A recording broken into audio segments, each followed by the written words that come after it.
સમાચાર સુરતથી કે જ્યાં ચોટા બજારમાં દબાણ અને ટ્રાફિકને કારણે લોકોને હાલાકી પડી રહી છે।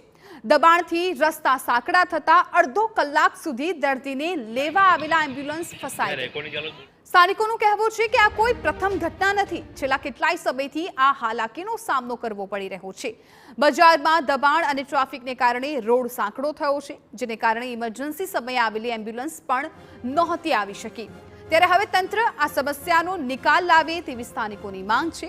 ત્યારે હવે જોવું એ રહ્યું કે તંત્ર નિંદ્રામાંથી જાગી કોઈ કાર્યવાહી કરે છે કે કેમ।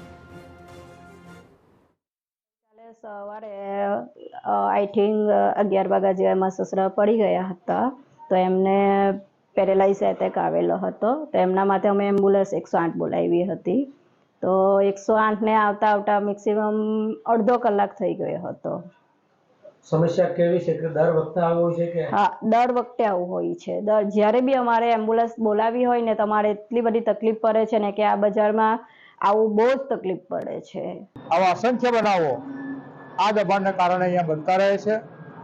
ભૂતકાળમાં હું કોર્પોરેટર હતો ત્યારે પણ મારી ઘણી રજૂઆતો રહી છે। પોલીસ તંત્રને, મહાનગરપાલિકાના તંત્રને મેં રજૂઆતો કરી છે કે ભાઈ અહીંયાના લોકો શાંતિથી રહી શકે, અહીંયાના દુકાનદારો શાંતિથી ધંધો કરી શકે એવી વ્યવસ્થા તંત્રએ કરવી જોઈએ।